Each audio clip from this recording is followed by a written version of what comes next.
welcome to NumismaTalks. Every second and fourth Thursday of the month at noon Mountain, we will be here with a new presentation. During this presentation, you may come up with questions, and if you do, please use the Q&A button on your screen to send in your question, and your question will be addressed at the end. Now I would like to introduce you to today's presenter, Bob Bair. Bob has been involved in numismatics since 1956, first as a collector, then as a coin dealer, starting in 1987.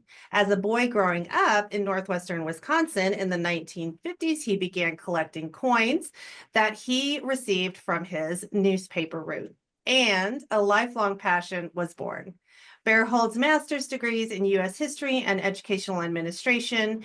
Bob will be presenting the star-crossed fate of the Austrian Habsburg Dynasty and the commemorative coins, lamenting the misfortunes of those ill-fated rulers. This sounds interesting. Bob, it's all yours. Well, thank you very much, Paula, for the kind introduction, and thank you everyone who's joined this webinar. It's going to be an interesting blend, I think, of, coins. That's what we're all interested in, and that's why we're here. But I got to tell you, I'm an unreconstructed history teacher from days gone by, where I spent 25 or so years with eighth graders doing history with them. And I found out pretty quickly with eighth graders, 13-year-olds, that just spouting out a bunch of dates and places and stuff would pretty quickly lose my audience. What I found I had to do, first of all, I had to be passionate about what I was working with, other than the eighth graders, and I was passionate about them. But I had to bring in people.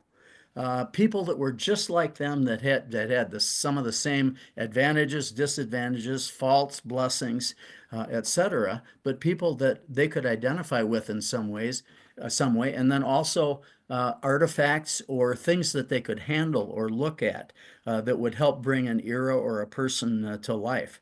So with this presentation, I'm going to try, I can't really put things in your hands, for instance, but I'm going to try to bring you some really interesting people who had basically, they all ended up, we'll say tragically, for lots of reasons. And we'll get to that as we look at this. Let me see if I can advance a slide and move us along here.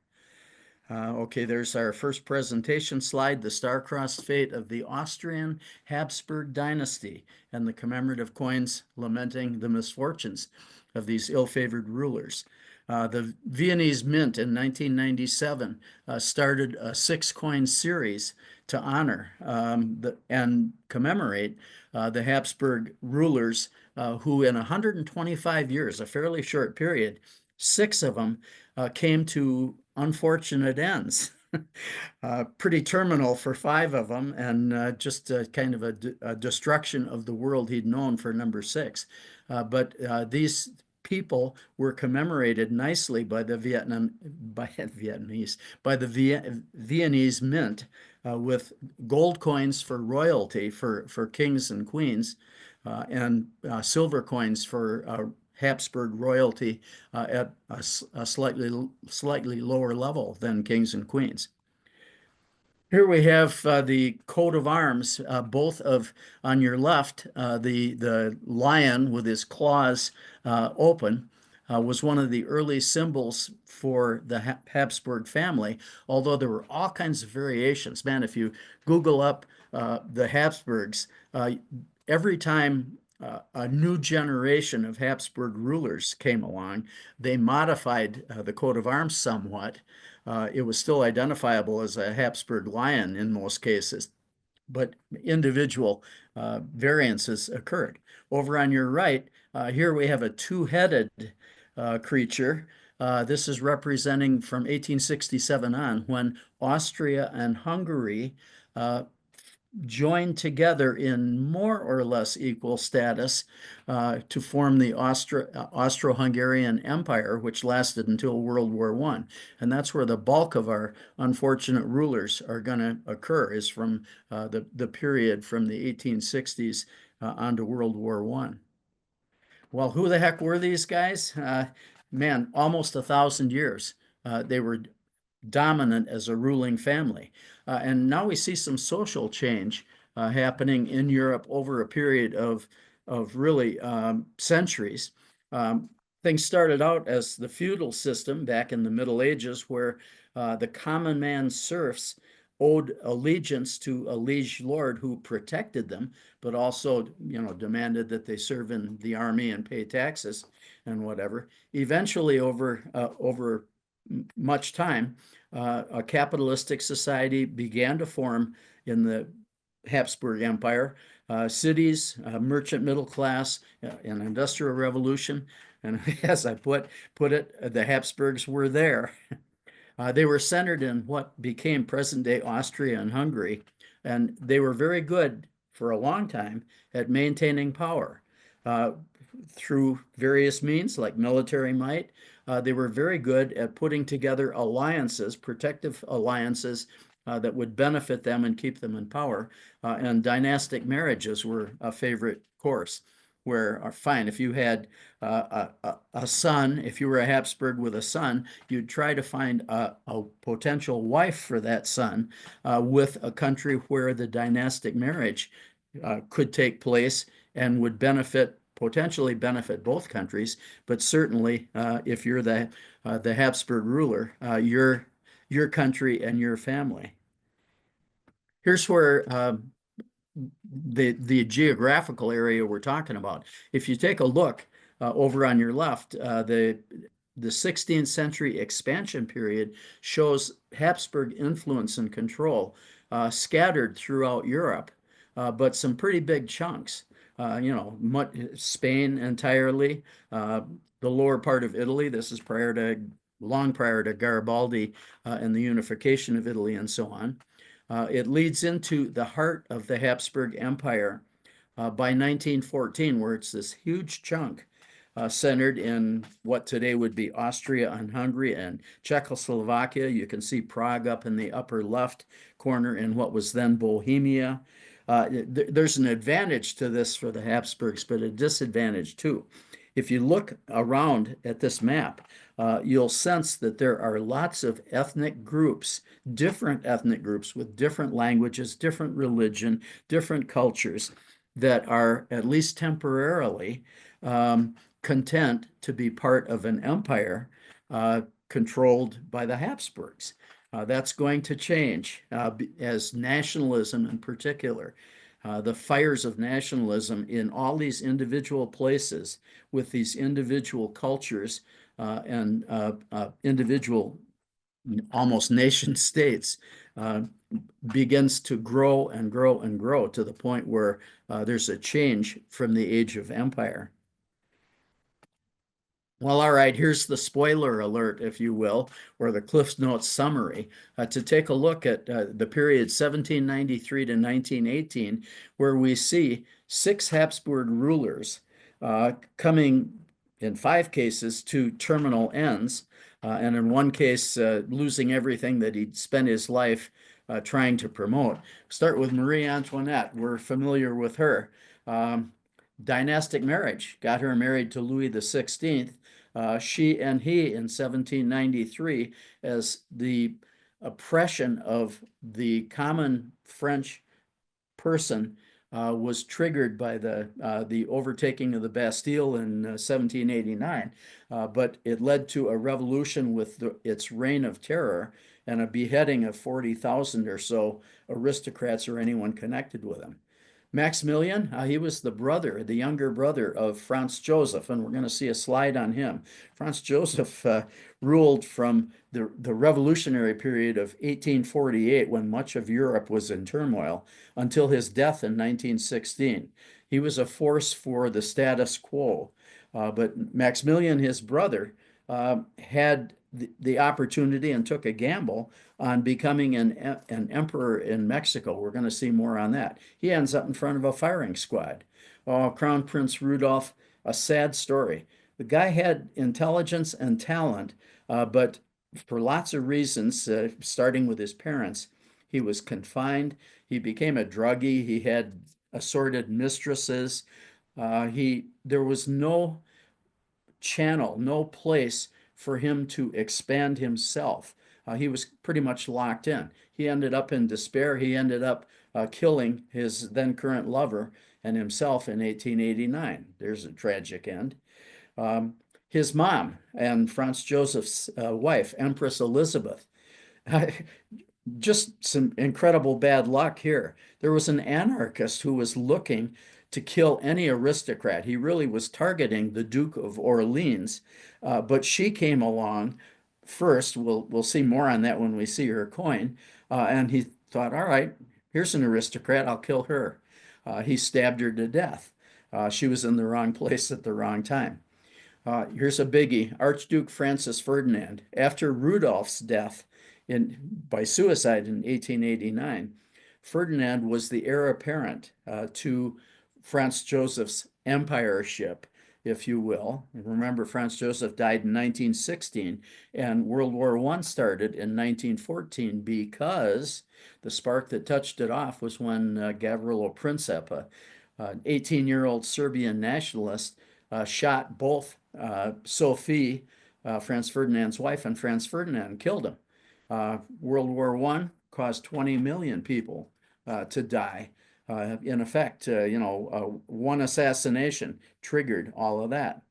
We come to the last of the tragic Habsburg royalty, Emperor Karl I. After Franz Ferdinand's death and after Franz Joseph's death in 1916, he could see it coming that the empire was about to crumble, that nationalism was so strong. I mean, that's what caused the Serbian nationalists to kill Franz Ferdinand.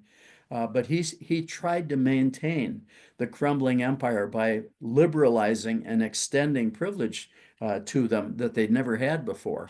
But they could see with World War I, especially with the end of World War I approaching, they could see that just being part of a continuous Austro-Hungarian Empire was not in the cards, that they were going to have a shot at independence on their own.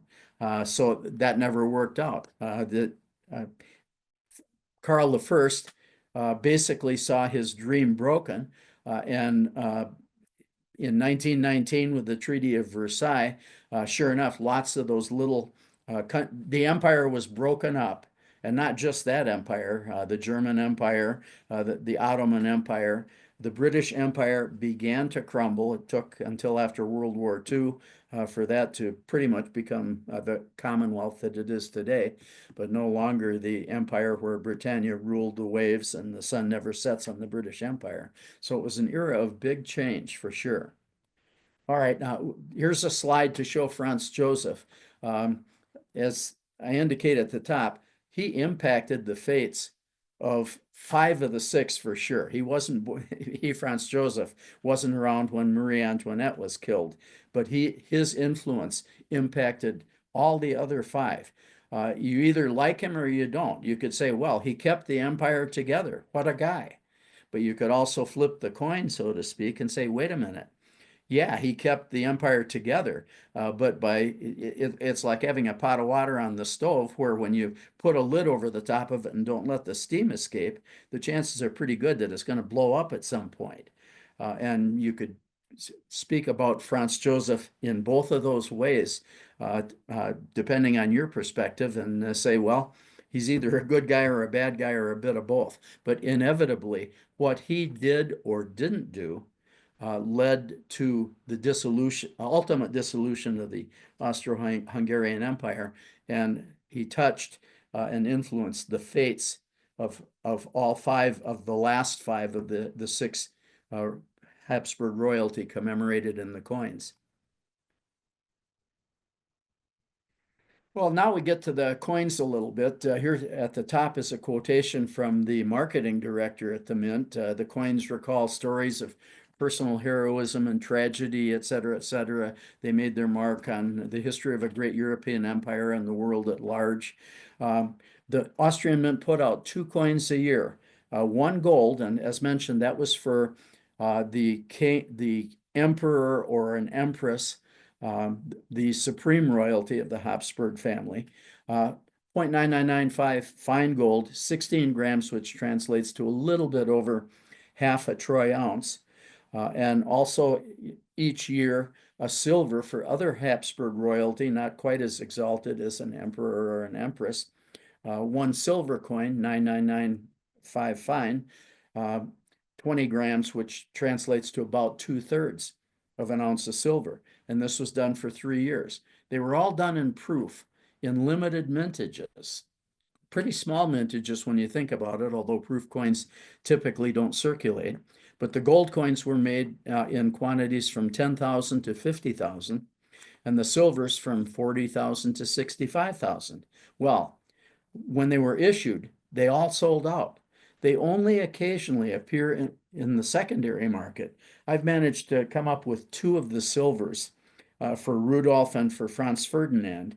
And I've only seen 1 of the gold coins, although I don't search exhaustively every day. But I saw one Marie Antoinette on eBay about 4 or 5 years ago, priced really at twice its gold value, indicating the expectation of the person selling on eBay that there was a numismatic or a collector market as well. But the fact that these mintages are low and that they don't appear frequently does indicate that many of them are in firm hands where people are happy and to have those and want to keep those as commemoratives for the Habsburg family rulers. Well, let's go to Marie Antoinette. The tragic end of Marie Antoinette. Now we get some of the personal a little bit. You see in the picture in the left, that's an often used picture to display Marie Antoinette. As a person, she wasn't, first of all, she was viewed by lots of French who tend to be fairly nationalistic and provincial, perhaps themselves, as the foreign woman. But she was an aloof person. She was extravagant. That wasn't uncommon for aristocrats in the period prior to the French Revolution. You know, we had Louis XIV building the Palace of Versailles and saying that after me comes the deluge, knowing that just as the Austro-Hungarian Empire was under pressure from nationalism, that the French aristocratic rule was not going to go on forever, that the French peasants were not going to be oppressed by both the nobility and the clergy forever. Over on your right, you see the execution of Marie Antoinette by the guillotine in 1793. The king had been guillotined in January of 93. She was executed in October. She was given an opportunity to kind of present her case for mercy to a revolutionary tribunal, and we'll see that on the coin in a sec. But they weren't going to, the radicals had taken over the reign of terror, the Robespierres, the Jacobins, and they were going to get her. Here's kind of a little story. She was apparently a courteous person, because as the priest and she walked up the platform to where she was going to be guillotined and the executioner was there, she inadvertently stepped on his foot.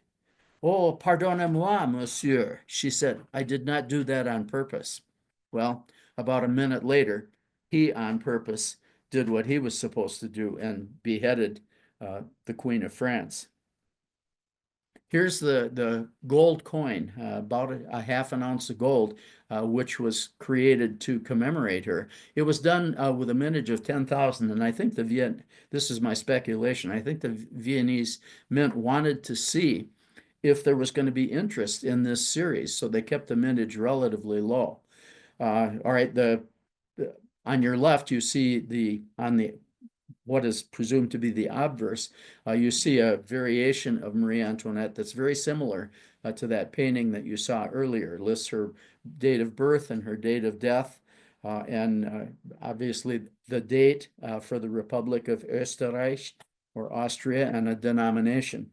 Over on your right, you see the Revolutionary Tribunal hearing Marie Antoinette's plea for mercy. And by the way, if you've ever read Tale of Two Cities by Charles Dickens, I also taught literature to 8th graders and loved it as well. If you've ever read Tale of Two Cities or seen really a magnificent production of that was done in 1980 and is available on DVD to this day, of the course of the Reign of Terror. It's the tale of two cities with Paris and London, but you'll see revolutionary tribunals in action, and they were not inclined to show mercy to anyone that was brought before them at all. Well, we come to Maximilian. He was the younger brother of the Emperor Franz Joseph, who ruled for so long from the revolutions of 1848 till his death in 16. But Maximilian was a smart guy. He was trained, he was intelligent, and from the time he was a kid, he was prepared to be royalty, but also to be as educated as he could be. When he was 7 years old, he was started out 25 hours a week on instruction in all kinds of subjects. That became 55 hours a week by the time he was a teenager. He was gregarious and outgoing, but as you see over his picture, because of primogeniture, which is the idea that in a society based on nobility, the oldest male gets all the marbles, and any younger brothers or sisters are subordinate after that.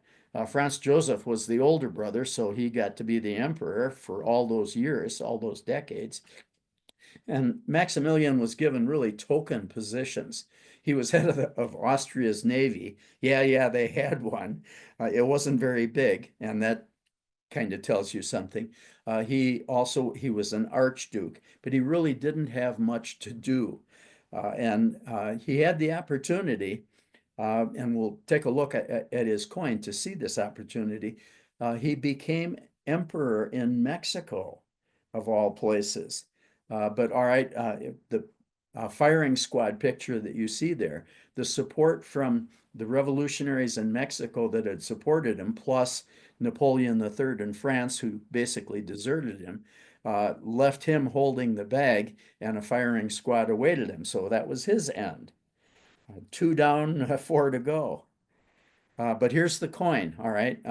If you take a look at your left, he had talent. He was gregarious. He studied and learned a lot because he was so intelligent. He wanted more than dead-end jobs and wanted to be more than himself. He had a tremendous castle in Trieste where he and his wife could have spent the rest of their lives just being nobility and having the servants wait on him and so on. But he took a gamble. He took a chance on becoming Emperor of Mexico. And ended up losing everything, including his life. Basically, there had been a government in Mexico that defaulted on foreign debts, and that wasn't well received, especially in Europe or in France. Napoleon III in France wanted someone to establish a presence that would be beneficial to him and to France. So with some cajoling, he got Maximilian to consent to go over and try to become emperor. However, after you remember the Monroe Doctrine, the basic idea that America doesn't want European influence or powers in, quote, our hemisphere or whatever. Because of the American Civil War distracted any efforts by the U.S. to really firmly oppose Maximilian becoming emperor. But after the Civil War, some attention was devoted to that. Pressure was brought onto Napoleon III to say, we're not going to have it. He also sensed that, gee, this isn't going to work out. And Maximilian was the conservative forces in Mexico that wanted him to restore a prior governing arrangement in Mexico found out that he did not support their ideas as much as they wanted. So they pulled back. So he got left alone, more or less, with Carlotta. She got out in time, but he was captured and put before the firing squad. So that was his tragic end. We come to Kronprinz Rudolf as the Neues Wiener Abendblatt, the new Vienna evening paper, had as its blazing headline on the 30th of January of 1889, Kronprinz Rudolf tot. Crown Prince Rudolf is dead.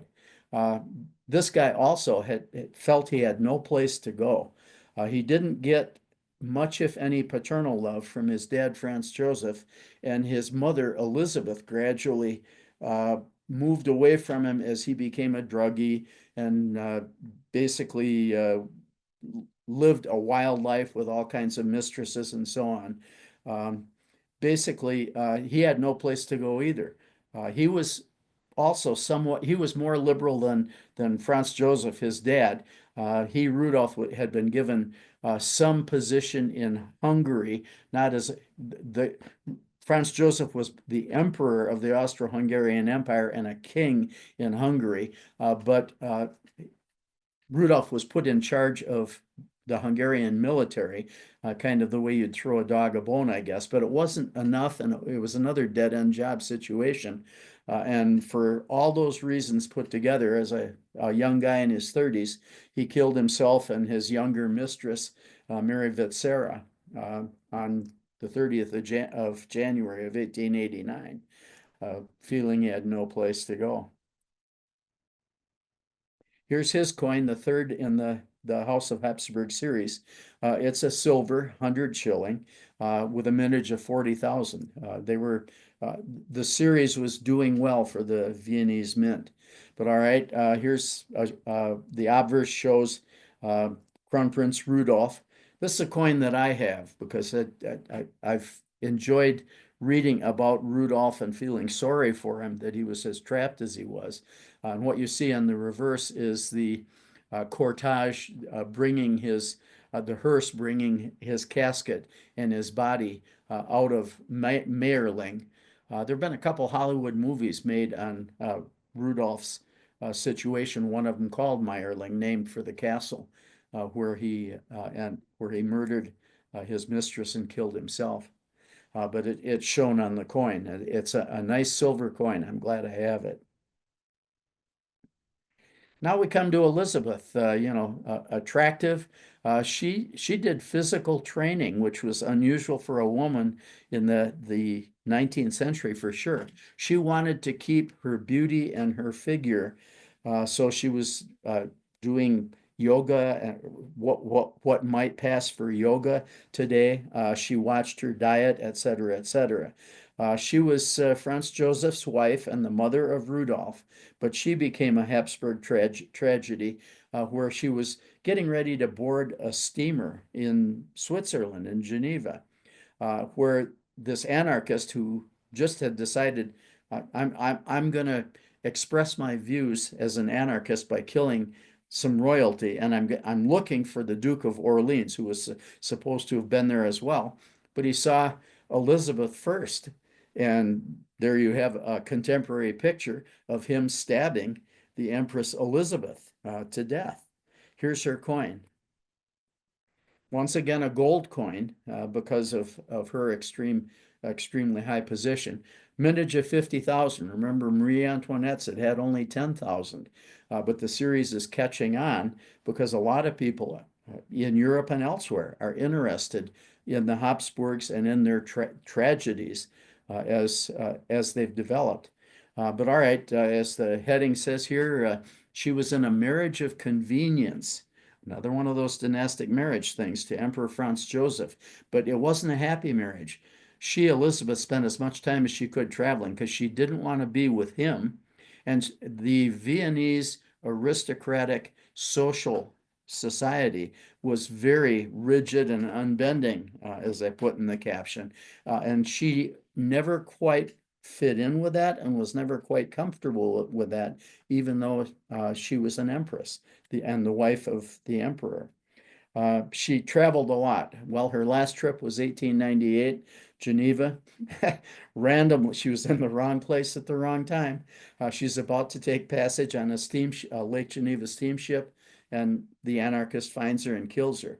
Deliberately, the Viennese Mint did not show the assassin on the right side of the coin, the reverse of the coin. It shows Elisabeth raising her right hand to try to fend him off, and it shows her attendant who accompanied her, but it will not show the assassin himself, just as the one that's coming up for Franz Ferdinand doesn't show Gavrilo Princip. Here we come now to Franz Ferdinand. He decided that he made some mistakes, let's say. He went to Sarajevo on St. Vitus Day.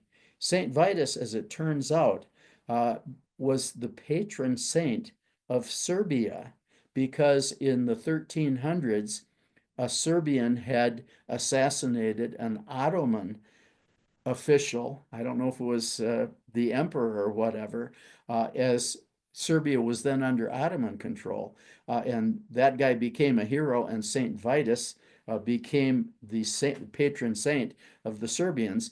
And Francis Ferdinand, went to Sarajevo on that day. Not good timing. If someone is Serbian and inspired by an assassination in 1389, I think it was, they might be inspired to do something on St. Vitus Day if royalty from the Austro-Hungarian Empire shows up. Look over on the left. He was Franz Joseph's nephew. Since Rudolf had killed himself in 1889, Franz Ferdinand is next in line, presumptive heir to the Austro-Hungarian throne. All right.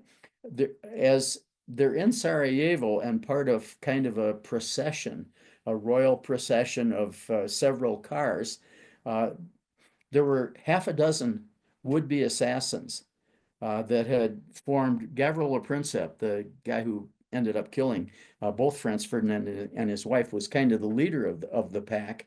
A couple of them had a chance to shoot or throw a grenade, but lost their nerve. One guy did throw a grenade that bounced off Franz Ferdinand's convertible and bounced backward into the street, where the car in line behind Franz Ferdinand's car received the brunt of the grenade's explosion, and some people, some military in that second car, were hurt. That becomes important because after performing some of his missions, Franz Ferdinand wanted to go to the hospital to see how the people who'd been wounded by the grenade were doing. And the driver of Franz Ferdinand's car didn't really know the route to the hospital where they ended up. He ended up following a couple of other cars. They were third in line at that point. And the driver leading the procession also really didn't know where the hospital was, and turned into what was a blind alley.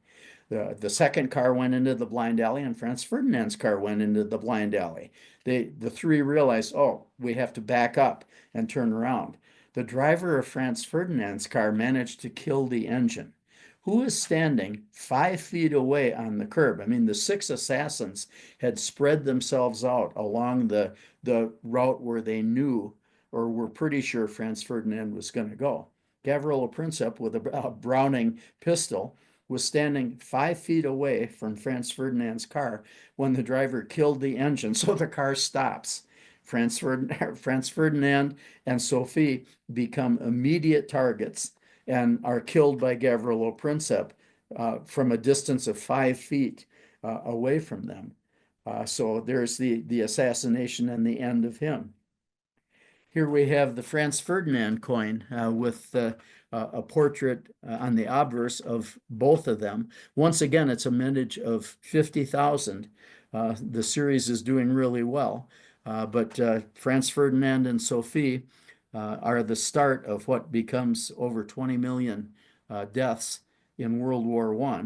And by the way, that was followed by what was called the Spanish flu epidemic or pandemic that killed another somewhere between 20 and 60 million people.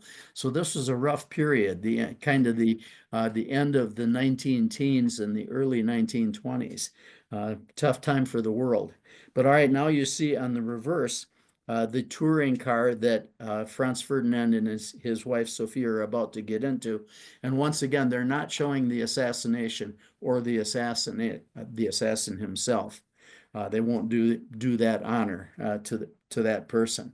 But I have this coin as well, and I'm happy with both of the silvers. I don't know if I can ever afford the golds or not, but and I don't know if they'll come up for me ever, but I'm glad to have at least a couple from this series.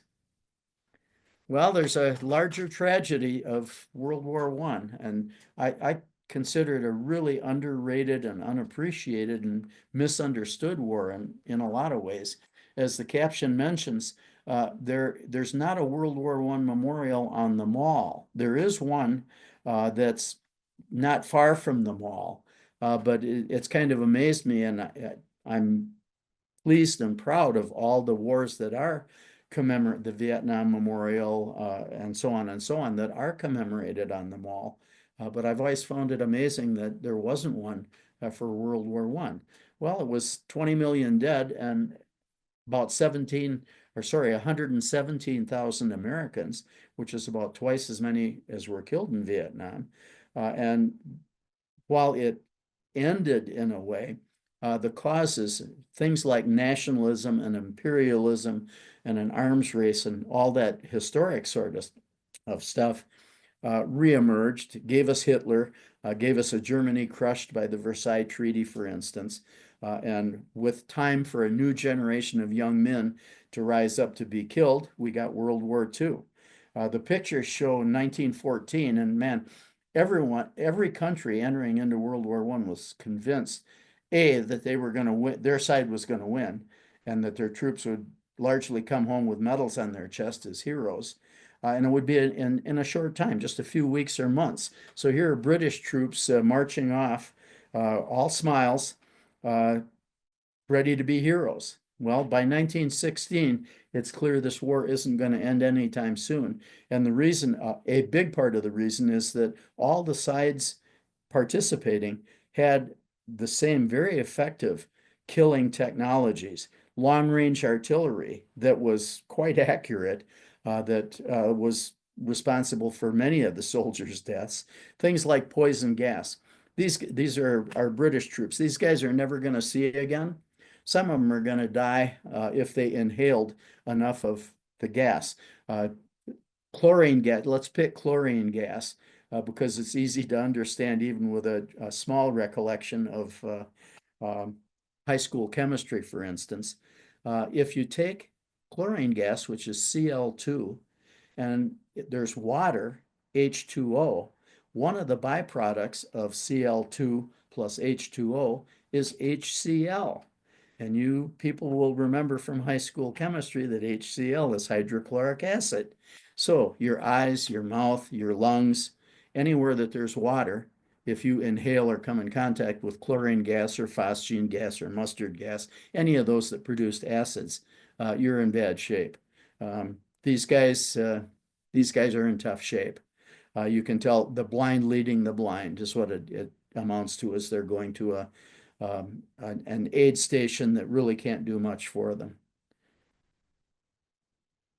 All right, we come to the last of the Habsburg tragedies now. This is Emperor Karl I. He succeeded Franz Joseph after Franz Joseph died in 1916. And from that time on, he could see the end in sight. He started trying to negotiate in 1916 to provide more liberties to the peoples, the cultures that were part of the Austro-Hungarian Empire, in hopes that that would satisfy them. But they, by 1916, could see that we don't want to accept a compromise and stay part of this. We have greater things in store for ourselves, because this empire is going to end as a result of the war. Karl I, aside from trying to be a compromiser and trying to liberalize after all those decades of very conservative status quo rule by Franz Joseph, he was also incredibly religious. And I think it was 2004, early 21st century, he was declared a saint, beatified by the Catholic Church because of his devout faith and because of a deliberate effort he made not to allow political decisions to affect or influence. He kept politics and religion separate, and it was a neat thing that the church wanted to recognize by making him a saint. Here's his coin, the sixth and the final. Once again, a 50,000 mintage for the gold coin. Well, as the Broadway song has it, to dream the impossible dream. He tried to keep Karl, tried to keep the Habsburg Austro-Hungarian Empire together under Habsburg control, but no luck. The reverse shows a weeping figure, really symbolizing both the beginning and the end of the Habsburg power and the Austro-Hungarian Empire, as it shows. This is the family crypt containing Maria Theresa's body, going back to the 1700s, where she was a strong Austro-Hungarian empress. And we come to the end with Emperor Karl, Kaiser Karl I of the Austro-Hungarian Empire and of his rule. From over the course of only 125 years, we've seen 6 separate tragedies, if you will. We'll say it's tragic for someone like Karl I, who wanted to liberalize and who wanted to, maintain an Austro-Hungarian Empire and the Habsburg power, but to do so by granting lots of liberties to the various cultures that were part of that empire. To have that crumble and fall apart with the Treaty of Versailles and with the end of the First World War makes him a tragedy as well. So that's pretty much what we've had, folks, and I loosely call it a curse, as if the coins are speaking to us here. We speak to you of the curse of the house, brought on the House of Habsburg, expressed through our individual tragedies. It's not literally a curse, of course. Macbeth's witches didn't come out of the woods, double, double, toil and trouble, or whatever, bubble, bubble, toil and trouble. But in 125 years, to have these 6 members of the Habsburg royalty come to unfortunate ends does imply loosely, at least, I'll use the term loosely and say, there was some kind of curse that these people had brought about by the forces of nationalism and imperialism and all the rest of those things that you learn in history. There, okay, I'm finished. You've had an exposure to probably more history than you're used to or would like, but I can't help myself as an unreconstructed history teacher. Paula, I'll turn it back over to you, and if there are comments or questions that you can relay to me, I'll do my best to deal with them. So Sure. let's see what we have. Thanks, Bob. Somebody asked early on, was it just bad timing for all these royals? And I think that you kind of addressed that just now. Many of them were people in the wrong place at the wrong time, especially Elisabeth. But the fact that these forces, we saw with the French Revolution, the fact that aristocratic oppression there and rule by an emperor and an empress and a confining of cultures and religions and languages was not going to be the way of the future. The world is changing. World was changing, and these guys were caught up in forces bigger than they were, way bigger than they were, although in many cases their own personal foibles helped accelerate their demise, like Franz Ferdinand picking St. Vitus Day as the day to visit Sarajevo in Yugoslavia when it's the Serbian saint being commemorated for an assassination hundreds of years before. So it's a combination of people in the wrong with bad luck, people with individual foibles, but way, way more major changing factors, the change from the agrarian society, moving toward an industrial revolution, nationalism, et cetera, et cetera. It's a bunch of things. A lot, yeah. Kira or Kyra, if you can just retype in your question. I didn't, the last part of it isn't clear. So if you'll do that, I'll come back to it. Not a question, just to clarify, Charles or Karl has not yet been declared a saint. I don't know if you have a comment on that. Joseph, Karl was, I'm sure in 2000, boy, I'm remembering 2004. I'll look at it. That can be Googled. It's been a while since I looked at Karl I, but I'm sure that he was declared a saint in the early 21st century, and I'm going to pick 2004, just shooting from the hip there, but I'm quite sure that he was beatified and made a saint for, as I understood it, and I'm not a theologian, but as I understood it, for his, not just his devoutness, but his deliberate separation of political undertakings of his and his religious beliefs or the beliefs of the church. Okay. But that's something I'll check it out, but I would encourage the questioner to also check it out. I'm pretty sure that that's correct, that he Okay. is indeed a saint. You've got several great information. As always, Bob, loved your presentation, especially the historical part of it. Keep them coming. Somebody else I says got to he, put that person on my payroll. yeah, you paid him ahead of time. Somebody does agree that he was on the list to be a saint and has been beatified. I don't know. Let's see. Okay, Six Semper Tyrannis. These deaths are tragic. Less so for Karl, but you do not gain and retain power with kindness. That's interesting. Yeah, Karl's kindness, we might say it was too little, too late.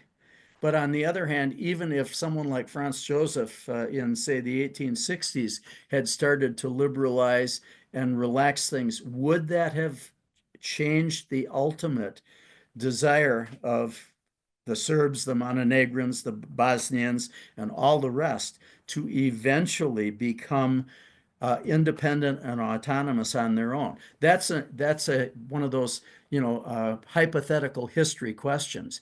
Gee, if there had been liberalization earlier, would it have kept the empire together the way Karl I tried to do it when it was clearly too late after the First World War? Nobody knows how it would have played out. Yep, don't always know. It looks like that's the last of our questions. So I do want to just thank everybody for being here. Thank you, Bob, for a great presentation. Our NumismaTalks are being recorded. And then once they're edited, they will be available on our website at money.org under the Education tab.